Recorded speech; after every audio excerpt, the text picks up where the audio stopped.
네, 여기요. 면도날에서 화목제물로입니다. 장로와 권사이신 부모님을 따라 저는 어려서부터 교회 각종 예배와 수련회에 의무적으로 참석했었습니다. 그때는 예배의 의미를 몰라 그저 지루하기만 했습니다. 그 후 좋은 직장에 들어가고 믿음 있는 아내와도 결혼했지만 저는 저의 학벌과 능력을 우상 삼아 회사를 20번이나 넘게 이직하면서 아내를 불안하게 했습니다. 옳고 그름이 강해 늘 남을 판단하고 찌르는 말을 잘하는 저의 별명은 면도날이었습니다. 이런 저로 인해 아내는 류머티슨 관절염으로 딸은 우울증과 ADHD로 고생했습니다. 그러면서도 겉으론 정직하고 믿음 좋은 척하는 저에게 속지 않으시는 하나님은 주식으로 전 재산을 날리고 빚더미에 앉게 되는 재앙의 사건을 허락하셨습니다. 이후 저는 큐티하는 교회로 인도되어 말씀으로 양육을 받으며 끊임없이 옳고 그름으로 남을 판단하는 제 죄를 보고 회개하게 되었습니다. 말씀을 들으면서 세속적 가치관에서 구속사의 가치관으로 조금씩 바뀌었고 내 힘으로는 아무것도 할 수 없고 오직 하나님만이 모든 것을 하실 수 있다는 것을 믿는 것이 진정한 믿음을 깨달았습니다. 그러면서 예수님의 십자가 사건과 구원의 참 의미를 알게 되고 구원에는 화목제와 같은 희생과 제사가 필요하다는 것을 이해하게 되었습니다. 현재 저는 적지 않은 나이에 스타트업을 다니고 있습니다.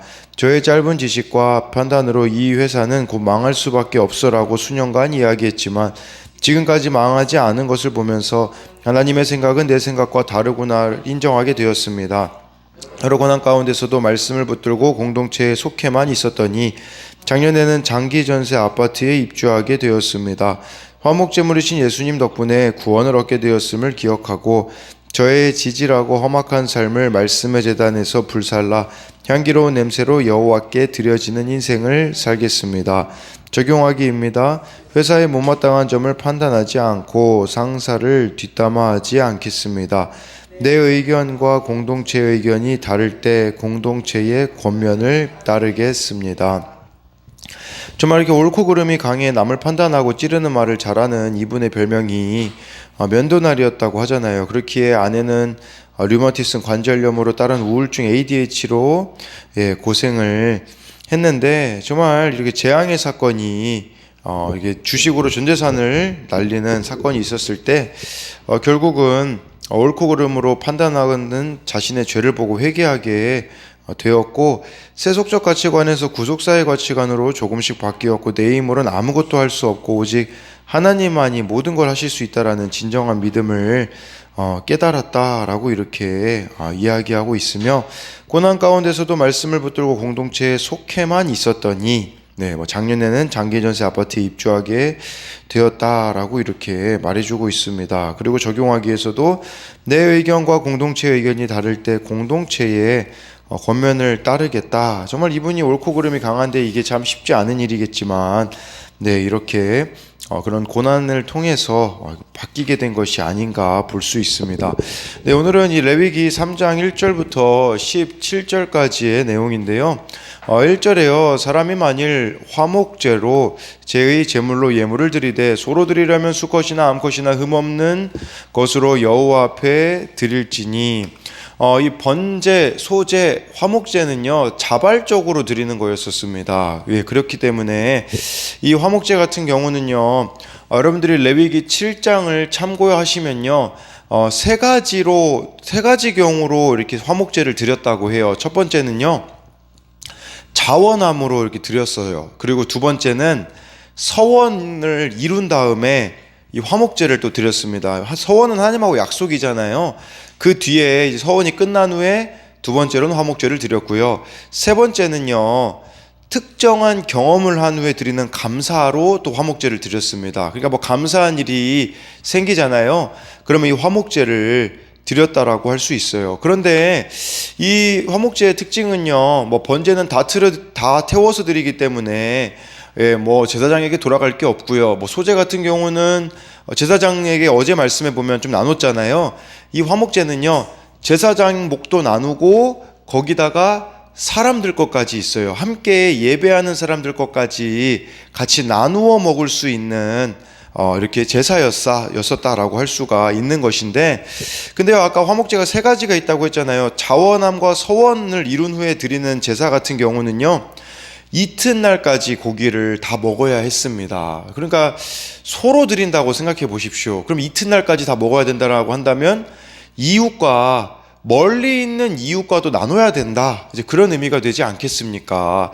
그리고 감사제로 드리려는 이 화목제 같은 경우는요, 첫날만 먹을 수 있고, 이틀째가 되면 남은 것을 모두 다 불살라야 했다라고 할 수 있어요. 그러니까 나누어 먹는 제사였었다, 라고 할 수 있는 것이겠죠.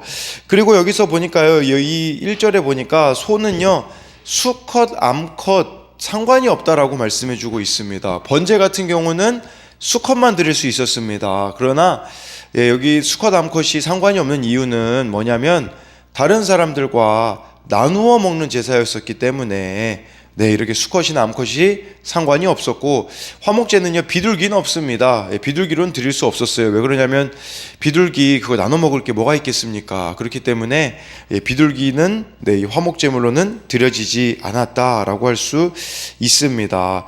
그리고 우리나라 말 좀 성경에 번역이 잘못된 게 있어요. 로마서 3장 25절에 예수님이 화목제물이 되셨다. 요한일서 2장 2절도요. 그는 우리를 위한 화목제물이니 라고 해서 예수님을 화목제로, 우리 찬송 중에도 화목제로 삼으시고 라고 그 번역이 잘못된 거예요. 예수님은 화목제물이 아니라 속죄제물이 맞습니다. 이거를 원어로 번역해 봤을 때는 그냥 참고로 여러분들이 알고 계시면 이것에 대해서는 제가 속죄제물 다룰 때 더 이야기 드리도록 하겠습니다. 그래서 1절에 대한 적용으로는요, 나는 하나님과 이웃과 얼마나 화목하게 지냅니까? 우리 가정과 공동체의 화목을 가져오고자 오늘 내가 써야 할 말과 해야 할 행동은 무엇입니까? 이렇게 사람들과의 이런 화목, 공동체와의 화목을 가져오기 위해 우리가 해야 될 말과 또 행동이 무엇이 있는지를 묻고 있습니다. 3절, 4절로 넘어가게 되어지면요, 그는 또 그 화목제의 제물 중에서 여호와께 화제를 드릴지니 그 내장에 덮인 기름과 내장에 붙은 모든 기름과 4절의 두 콩팥과 그 위에 기름 곧 허리 쪽에 있는 것과 간에 덮인 꺼풀을 콩팥과 함께 떼어낼 것이요 라고 해서요, 기름과 콩팥을 떼어서 이 부분은 하나님께 드렸습니다. 이 화목제물 중에서요. 그러니까 이것은 인간의 가장 가치 있는 것을, 하나님께 이 부분을 드린다라는 것은 가장 가치 있는 것을 드린다라는 것이겠죠.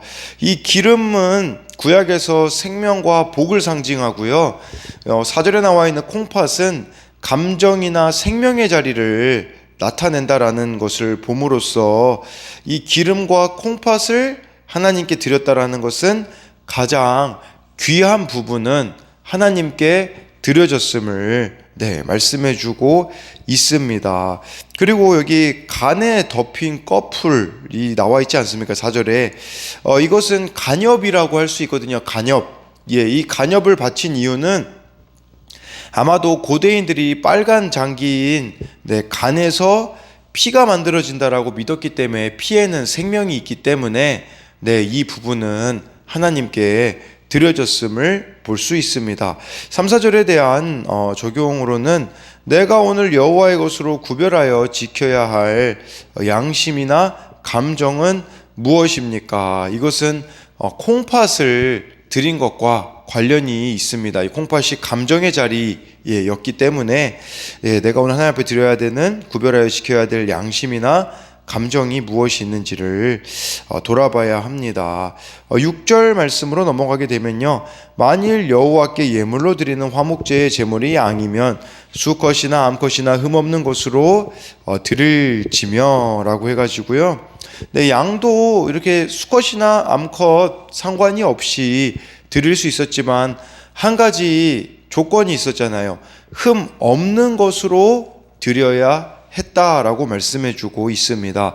흠 없는 제물은 완전한 혹은 건강한 제물을 의미하는데 신체 부분이 덜하거나 더한 것이 아니어야 했었다라는 것이에요. 그렇기 때문에 흠 없는 것으로 드렸다라는 것은 하나님께 드려지는 이 예물은 최상의 것으로 드려져야 함을 말씀해주고 있습니다. 그런데요, 뭐 나머지는 소랑 뭐 이 양이나 드리는 건 다 똑같습니다. 근데 조금 다른 게 있다면 9절입니다.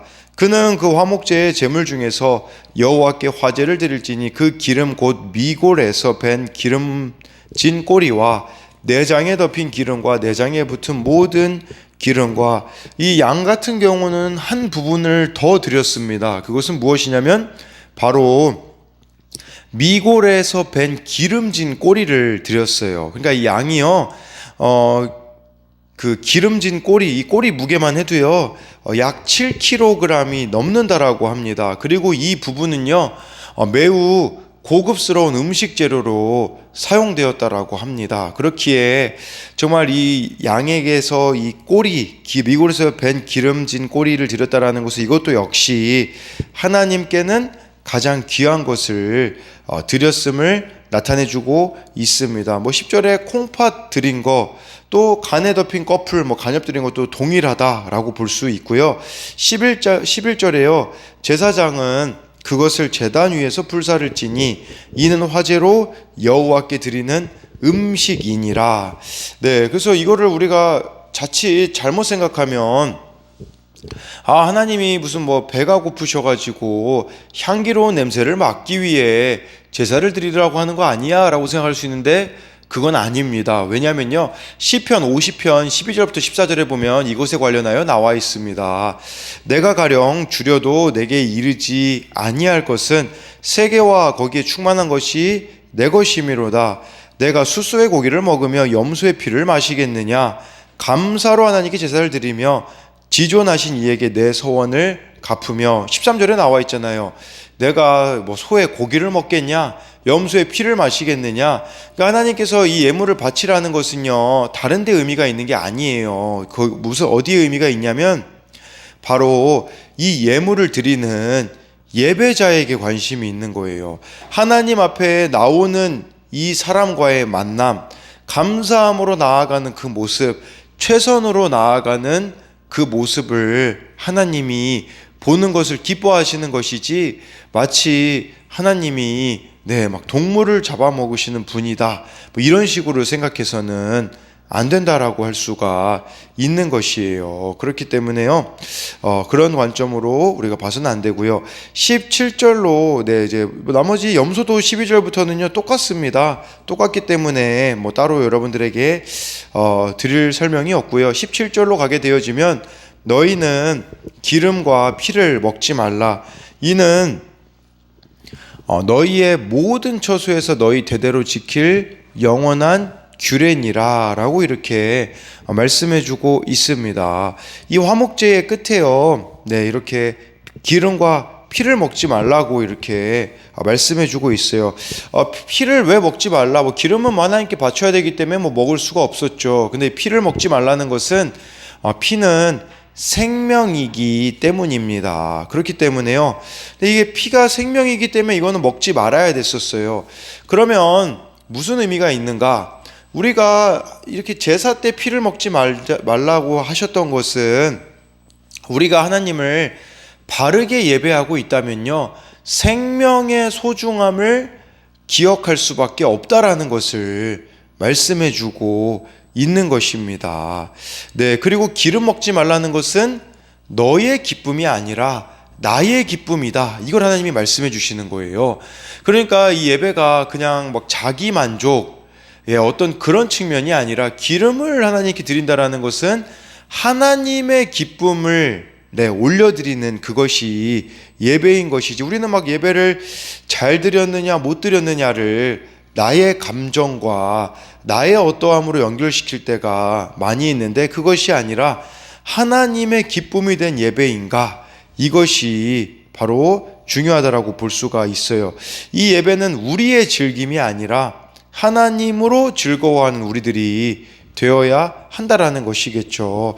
그래서 이 화목제를요, 또 사귐의 제사, 나눔의 제사라고 부르기도 합니다. 그렇기 때문에 이 화목제를 자원함으로 드림으로써요. 근데 여러분, 이 예물 드리는 게 소를 드렸다, 암컷을 드렸다, 양과 염소까지만 드릴 수 있었다를 봐서 아마도 이 화목제를 드릴 수 있는 사람은 그래도 형편이 좀 넉넉한 사람이었을 것입니다. 그 부자들에게, 넉넉한 사람들에게요, 자기의 것을 다른 이들과 나누라고 하나님께서 이렇게 제정하신 제사가 바로 화목제라고 할 수가 있는 것이죠. 그래서 이 화목제는 두 가지로 신약 성경으로 표현해 보자면 에베소서 5장 2절입니다. 그리스도께서 너희를 사랑하신 것 같이 너희도 사랑 가운데 행하라. 그는 우리를 위하여 자신을 버리사 향기로운 제물과 희생 제물로 하나님께 드리셨느니라 라고 해가지고요. 여기서 말하는 이 향기로운 제물은 에베소서에서는요, 성도들의 구제에 적용이 되었거든요. 가난한 성도들을 돕는 구제를 향기로운 제물로 적용했기 때문에요. 우리가 예수님의 죽으심을 기념한다면요, 감사하는 정도는 충분하지 않습니다. 이것을 가난한 이웃을 위한 나눔으로 연결시키는 것이 바로 화목제라고 할 수 있으며, 히브리서 13장 16절에요. 오직 선을 행함과 서로 나누어 주기를 잊지 말라. 하나님은 이 같은 제사를 기뻐하시느니라. 선을 행하고 나의 것을 나누어 주는 바로 그 제사가 화목제라고 이렇게 드릴 수가 있는 것이죠. 그래서 이것에 대한 적용으로는요, 내가 관계를 회복해야 할 사람, 또는 내가 돌아봐야 할 사람은 누구입니까? 소를 나눠 먹었다라는 거 아까 말씀드렸잖아요. 그거 나눠 먹으려면요, 정말 많은 사람들에게 나누어 줄 수 있었었고, 그걸 통해서 사실 막혔던 관계가 회복되라는 의미가 아니었겠습니까? 그렇기에 이렇게 우리가 관계 회복, 이게 또 화목제로 볼 수 있고요. 내가 용납할 수 있는 사람의 한계는 어디까지입니까? 여러분들이 누구까지 사랑할 수 있느냐라는 것을 묻고 있는 것이죠. 예수님이라면 누구까지 용납하셨을 것 같습니까? 그래서요, 정말 예수님이라면 사랑하셨을 것 같은 그러한 사람들을 우리는 지금 사랑하고 있지 못하고 있지는 않는가를 돌아보자라는 것입니다. 그렇기에 정말 이 화목제는 사람들과도 나누어 먹는 제사였기에 우리가 가진 시간과 물질과 삶을 다른 이들과 나누어 줌으로써 풍성함을 누리는 하나님의 기쁨이 되는 저와 여러분들이 되기를 소망합니다.